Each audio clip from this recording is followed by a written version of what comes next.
हमारे इस ब्रह्मा कुमारी ईश्वरीय विश्वविद्यालय में शिव को माना जाता है। हम शिव का ध्यान करते हैं, शिव की उपासना करते हैं, शिव के बारे में क्लियर करते हैं कि शिव कौन है। क्योंकि मुझे लगता है कि हमारे सनातन धर्म में बहुत ज़्यादा भ्रांतियाँ हैं भगवान के बारे में।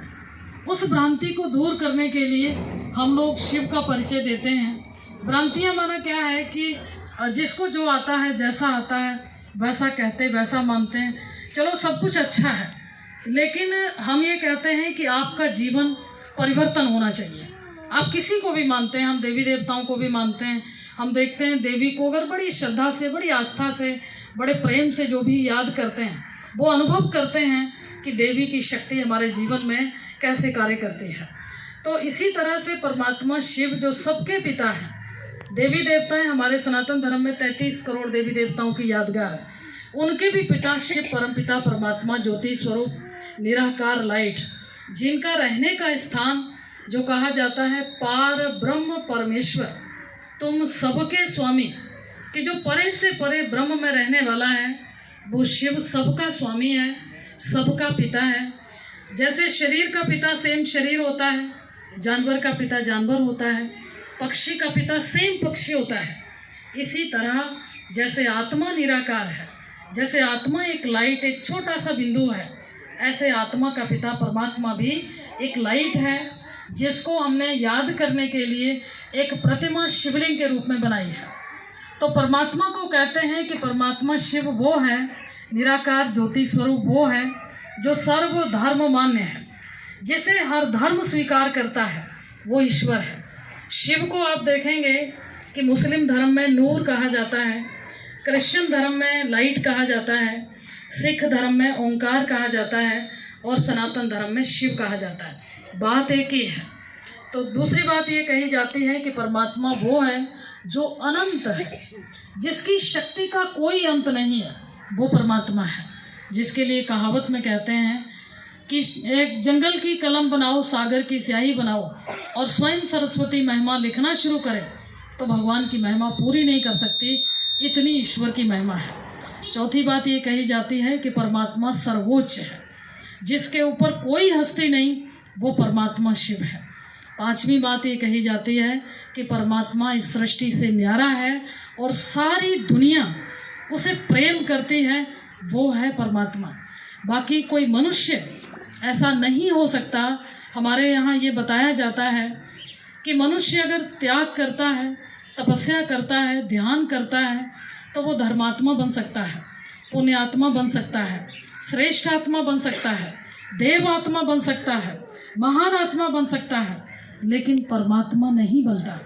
परमात्मा मनुष्य नहीं बनता, क्योंकि अगर परमात्मा मनुष्य जिस दिन बन जाएगा उस दिन शायद परमात्मा का महत्व समाप्त हो जाएगा।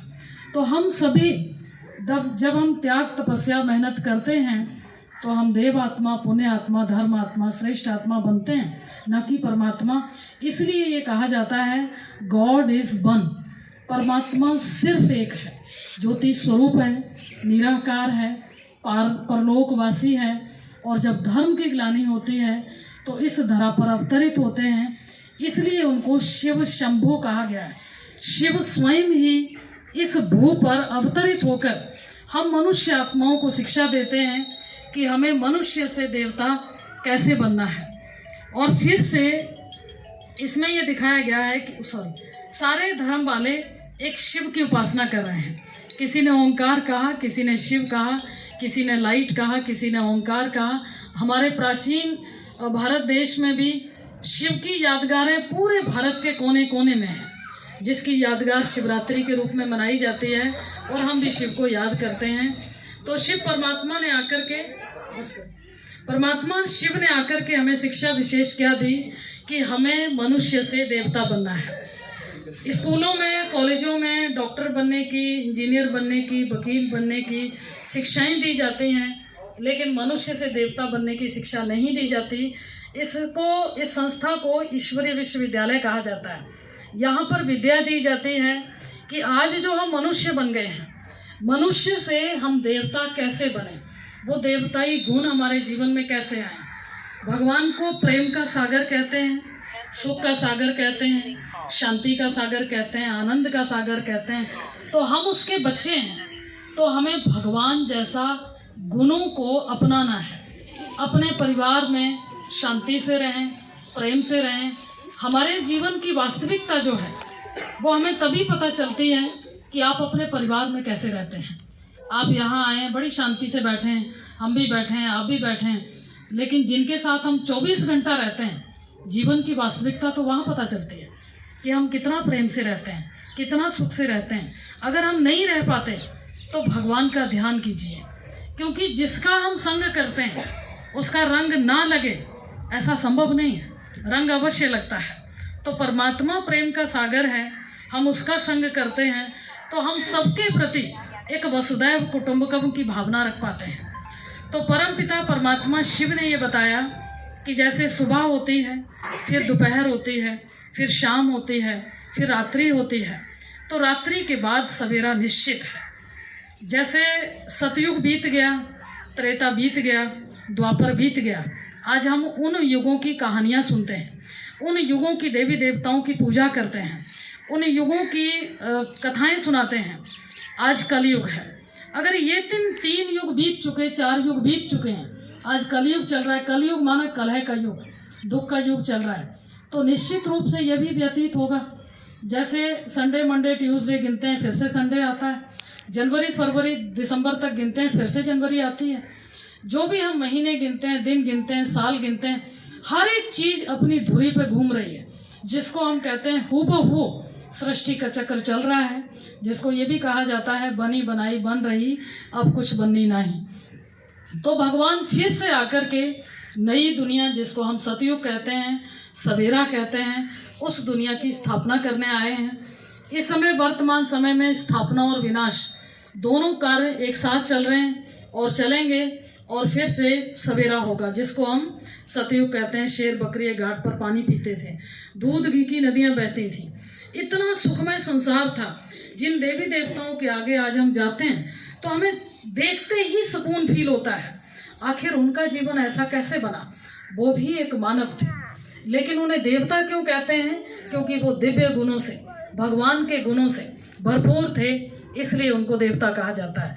तो हमें ऐसा बनना है, तो भगवान की याद से अपनी आत्मा को संपन्न बनाकर हम भी ऐसा बनेंगे।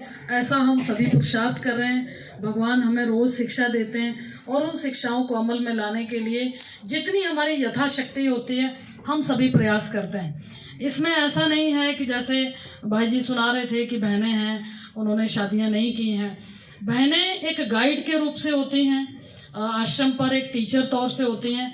तो वो शादियां इसलिए नहीं करती कि अगर हमने शादी की होती तो शायद हम अभी आपके पास 1 घंटे के लिए या 2 घंटे के लिए शायद ना बैठ पाते, ना इतना टाइम होता, और अपना परिवार संभालना पहला धर्म होता। तो हमें ये समझ आई कि पवित्र जीवन सर्वोच्च जीवन है, जो हमारे संतों ने, महात्माओं ने, धर्मात्माओं ने, सभी ने इसकी परिभाषा दी है। गीता में भी दी गई है कि पवित्रता सर्वोच्च शक्ति है। उस चीज की अगर हमें समझ आई तो हमने इस जीवन को अपनाया। लेकिन यथाशक्ति जो भी अपने जीवन को श्रेष्ठ बनाता है, पवित्र बनाता है, उसको भगवान से शक्ति की प्राप्ति होती है। जैसे हमारे सनातन धर्म में आप देखिए, नवरात्रों को कितनी शुद्धि से मनाया जाता है, कितनी पवित्रता से मनाया जाता है। पवित्रता सिर्फ ये नहीं है कि शादी नहीं की, ब्रह्मचर्य में रह रहे हैं तो हम पवित्र हैं। भगवान ने कहा मन से सच्चे स्वच्छ जीवन जब हम जीते हैं, सच में पवित्रता तो वो है। किसी के प्रति कोई छल नहीं, कोई कपट नहीं, कोई बैर विरोध नहीं, बिल्कुल सच्चा जीवन अपने जीवन से न्याय करते हुए अपनी जिंदगी जीते हैं, वही पवित्र जीवन है। तो रंगीन कपड़े पहनने के लिए भी हमारे यहाँ मना नहीं है, और शादी करने के लिए भी मना नहीं है, कोई खान पान के लिए भी किसी तरह की मना नहीं है। लेकिन हम ये जरूर कहते हैं कि भगवान को परम पवित्र कहा गया है। तो जितनी शुद्धि अगर आप अपने जीवन में अपनाएंगे तो उतना ही भगवान को याद करना आपको सहज हो जाएगा। हम सभी अगर अपने पूर्वजों को देखें, जो हमने अपनी आंखों से देखे होंगे, हमारे दादाजी, हमारे नाना जी, हमारी दादी, नानी, वो कितनी शुद्धि से जीवन जीते थे, कितनी शुद्धि से भोजन बनाया जाता था, कितनी